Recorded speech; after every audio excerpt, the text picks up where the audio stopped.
Hello, dear students. My name is Mohit. Welcome to Shikshas Education and do subscribe and don't forget to hit the bell icon. Today, we are going to talk about national development. It is necessary to have different answers when asked what a country like India should do for development. Well, answers may vary, but the diversity of opinions should not be dismissed. Why? Because as it reflects the complexity of national priorities. यहां पे मैंने लिखा है when individuals pursue different goals, their perspectives on national development are likely to differ. Why? Because आपके अपने idea जो है development goals को लेके वो अलग हो सकते हैं मेरे आइडिया से। मेरा अपना जो आइडिया है डेवलपमेंट को लेके, जो थॉट है, जो मैं सोचता हूँ कि एक कंट्री जो कि डेवलप है उसे कैसा होना चाहिए। अगर कोई मुझसे पूछे कि बताइए इंडिया को अगर आप डेवलप्ड कंट्री के रूप में देखना चाहते हैं तो वो कैसी होनी चाहिए, तो हो सकता है जो मेरी इमेजिनेशन हो वो डिफर करे आपके थॉट से, आपके आइडियाज से। कई बार तो ये कॉन्फ्लिक्ट्स भी पैदा कर सकते हैं, यानी अपोजिट हो सकते हैं हमारे अपने विचार एक दूसरे से। दैट्स वाई मैंने यहाँ पे लिखा है कि that different people may have varying और even conflicting ideas about what development should entail for a country. ऐसा क्यों? क्योंकि हमारा जो एटमॉस्फेयर है जहाँ पे हम रह रहे हैं, हमारे जो थॉट प्रोसेसिंग है वो, और एज एन इंडिविजुअल हम खुद एक दूसरे से अलग हैं। और हम जानते हैं कि ये जो डाइवर्सिटी है, ये डाइवर्सिटी ही डेवलपमेंट की सबसे बड़ी वजह भी है। तो हमें ये समझना पड़ेगा कि इट इज़ वेरी इंपॉर्टेंट। तो अब अगर मैं आपसे पूछता हूँ कि बताइए कि डाइवर्सिटी जो है क्या वही रीज़न है हमारे डेवलपमेंट गोल्स को अचीव कर पाने की, या यही रीज़न बन रही है कि हम एक साथ इक्वालिटी के साथ नहीं रह पा रहे। Let's think about it. मुझे बताइए कि एक क्लास में 10 स्टूडेंट हैं आपको मिला के, और 10 के 10 आपको मिला के एक जैसा सोचते हैं, तो क्या आप ऐसी जगह पे रहना पसंद करेंगे? नहीं ना। हम सब मिलजुल कर आगे बढ़ना चाहते हैं, राइट? और जब हम आगे बढ़ना चाहते हैं तो हमारे जो थॉट्स हैं, हमारे जो आइडियाज़ हैं डेवलपमेंट गोल्स को अचीव करने के, वो हमें नई नई चीज़ें सिखाते हैं, राइट? अलग अलग कलर्स का होना, अलग अलग एटमॉस्फेयर्स का होना, अलग अलग सब्जेक्ट्स का होना, अलग अलग टीचर्स का होना, ये सारी चीज़ें इंटरेस्ट पैदा करती हैं और हमारी जो लाइफ है वो बहुत इंटरेस्टिंग हो जाती है। तो अब समझिएगा ध्यान से, लिखा है की पॉइंट्स टू कंसिडर। सबसे पहले लिखा है varied goals. What does it means?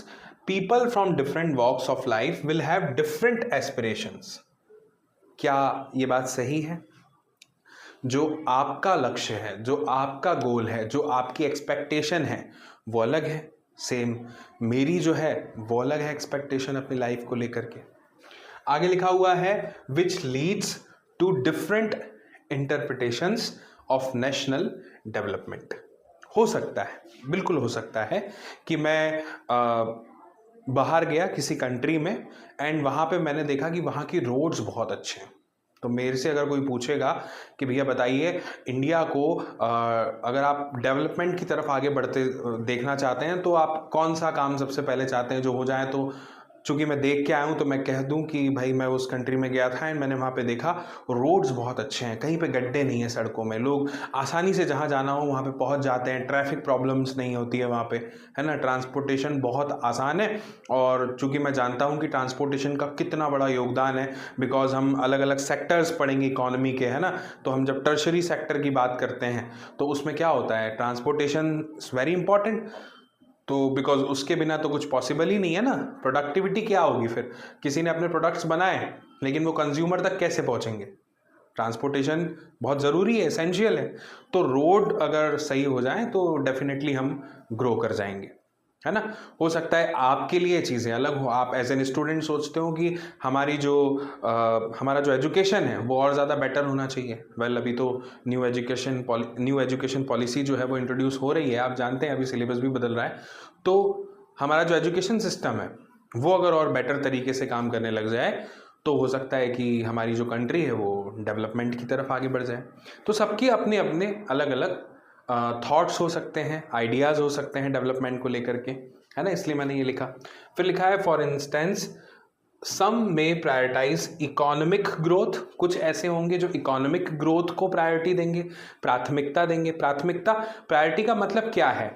हमारे जेब में 100 रुपये का नोट है और हमें उस 100 रुपीज़ के नोट से कुछ चीज़ें खरीदनी है, परचेस करनी है हमारे लिए। अब जो चीज़ें हमें खरीदनी है उसके लिए तो टोटल हमें 300 या 400 रुपीज़ की ज़रूरत है, लेकिन हमारे पास कितने हैं? ओनली 100। तो फिर हमें प्रायोरिटी डिसाइड करनी पड़ेगी कि सबसे इंपॉर्टेंट क्या है उन 5 या 6 चीज़ों में जो हमें अभी खरीदना है, राइट? तो प्रायोरिटी हमें डिसाइड करनी होती है। तो हो सकता है किसी के लिए कोई प्रायोरिटी हो कि इकोनॉमिक ग्रोथ होना बहुत इंपॉर्टेंट है। अगर इकोनॉमिक ग्रोथ ही नहीं होगी तो फिर इंडिया आगे कैसे बढ़ेगा?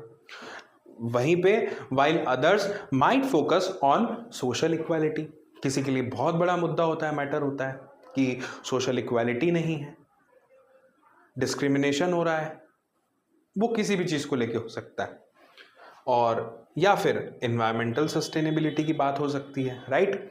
कोविड-19 जब आया था तो उसके पहले हम देख रहे थे कि कितना ज़्यादा जो है पॉल्यूशन बढ़ गया था, अभी भी है। वो तो नेचर है जिसने खुद को बहुत जल्दी हील किया है ना? तो कोई हो सकता है इन्वायरमेंटल सस्टेनेबिलिटी की बात करें। तो हमारे जो थॉट्स हैं, हमारे जो आइडियाज़ हैं नेशनल डेवलपमेंट को लेके, वो वेरी कर रहे हैं, है ना? हालांकि इसमें कोई ऐसा एग्जाम्पल अभी मैंने दिया नहीं है जिससे ये पता चले कि कॉन्फ्लिक्ट्स भी है बीच में, ओके, लेकिन वो मैंने आपको बता दिया है, राइट?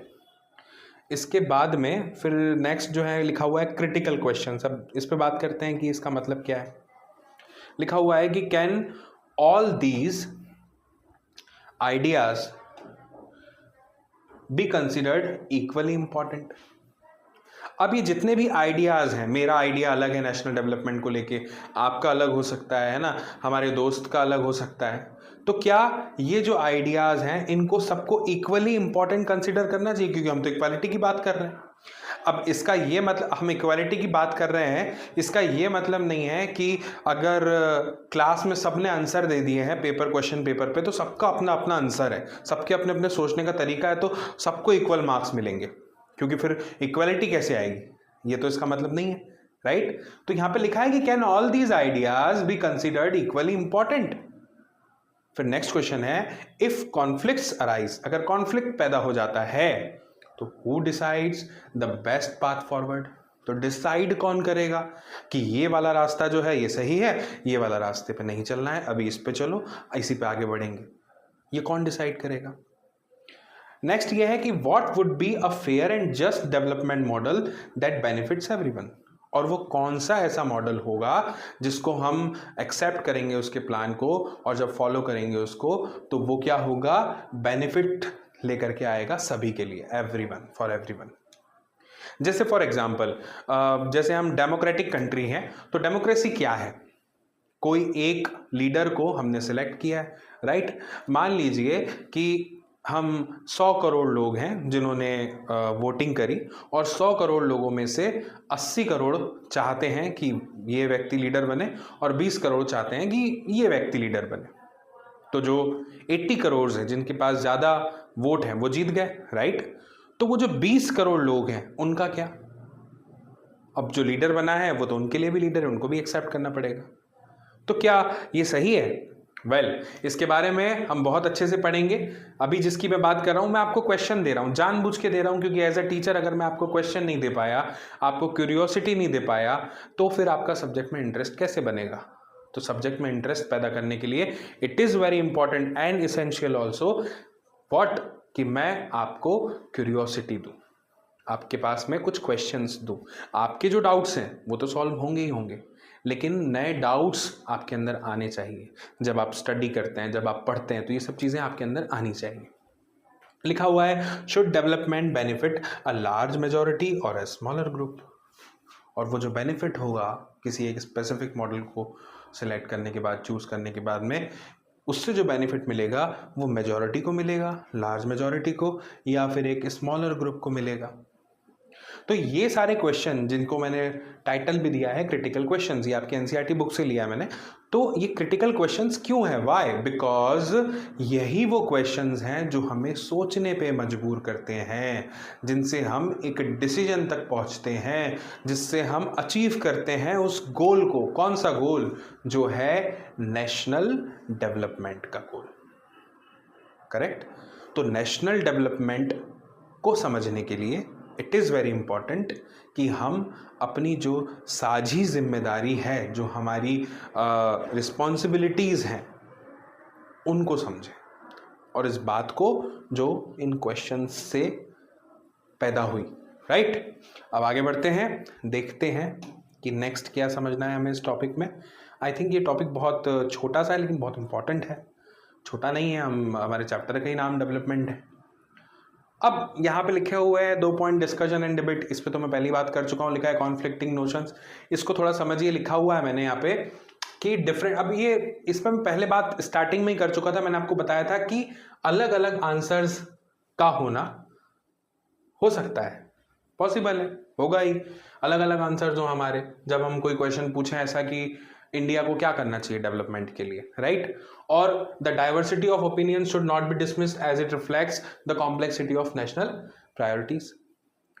अब अगर मैं बात करूं कुछ कॉन्फ्लिक्टिंग नोशंस की, तो वो क्या, different persons could have conflicting views. अलग अलग लोगों के पास में अपने अलग अलग व्यूज हैं, और जब हम कंपेयर करने पे आते हैं तब हमें समझ में आता है कि यार ये तो यहाँ पे तो कॉन्फ्लिक्शन पैदा हो रहा है।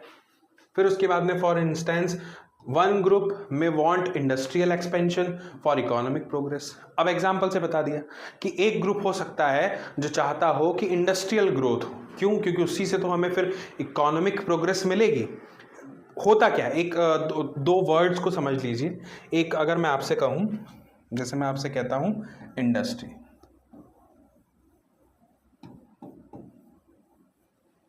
ठीक, इंडस्ट्री। एक वर्ड मैं आपको कह रहा हूं, सपोज वो हो गया मिल, ठीक है, मिल। अब एग्जाम्पल जो है वो थोड़ा कर देता हूं, cotton, cotton mill, cotton industry, दोनों में क्या फर्क है, क्या डिफरेंस है दोनों में? देखिए, सरल भाषा में बता रहा हूं, आसानी से समझिएगा।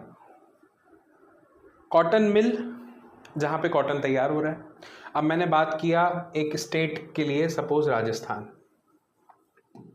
ओके, राजस्थान ये एक स्टेट हो गया, है ना। महाराष्ट्र भी एक स्टेट है ना, मध्य प्रदेश भी एक स्टेट है, राइट। तो किसी एक स्टेट में अगर मुझे सारी कॉटन मिल्स की बात करनी जितनी भी है, तब फिर मैं उसे मिल नहीं कहूंगा, तब मैं उसे कहूंगा इंडस्ट्री।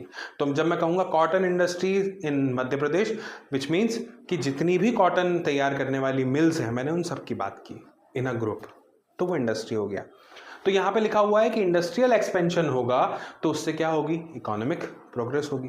क्योंकि जो कंट्री है वो आप कह लीजिए कि आत्मनिर्भर कब बनती है, सेल्फ डिपेंड कब बनती है, जब वहां पे इंडस्ट्रियल ग्रोथ होती है, इंडस्ट्रियल एक्सपेंशन होता है। जो चीज हम खुद बनाएंगे उसके लिए हमारी डिपेंडेंसी किसी दूसरी कंट्री पर रहेगी क्या? कभी नहीं रहेगी। जो खाना हमारे घर में खुद बनता है उसके लिए हमारे घर वालों को किसी और पर डिपेंड नहीं होना पड़ता, राइट। इसलिए अगर आप भी खुद से प्रिपरेशन करेंगे, अभी शिक्षाशास्त्र एजुकेशन को सब्सक्राइब करेंगे, तो आपको अपने आंसर्स के लिए दूसरों पर डिपेंड नहीं होना पड़ेगा, नकल नहीं करनी पड़ेगी, राइट। वेल, मैं मजाक कर रहा था। While another might opposite it due to environmental concerns. वहीं पे दूसरा ग्रुप ऐसा सोच सकता है, दूसरा व्यक्ति ऐसा सोच सकता है कि इंडस्ट्रियल एक्सपेंशन नहीं, बल्कि अभी प्रेजेंट में जो है एनवायरमेंटल जो हमारी ग्रोथ है वो ज़्यादा इंपॉर्टेंट है। ऐसा हो सकता है ना।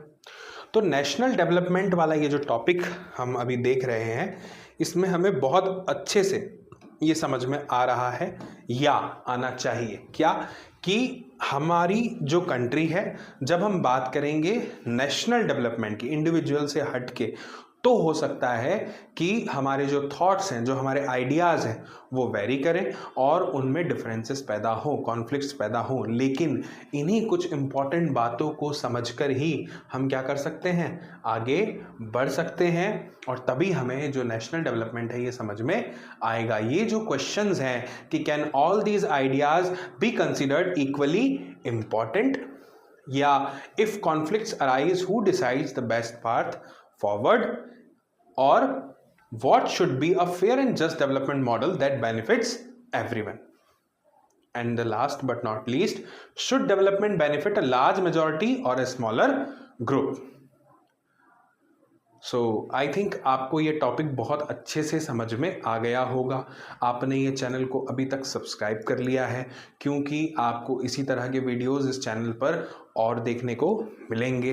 ओके, कोई भी डाउट हो, दिक्कत हो, परेशानी हो तो आप कमेंट बॉक्स में कमेंट करके हमें अपनी प्रॉब्लम्स बता सकते हैं, क्योंकि हम आपके लिए लेकर आएंगे उन प्रॉब्लम्स का सॉल्यूशन।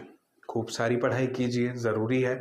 खूब सारी मस्ती कीजिए, वो भी बहुत ज़रूरी है ना। अच्छा अच्छा खाना खाइए, टाइम पे खाइए, डिसिप्लिन को फॉलो कीजिए, चैनल को सब्सक्राइब कीजिए। अगले वीडियो में मिलेंगे, तब तक के लिए आप सभी को बहुत बहुत धन्यवाद और नमस्कार।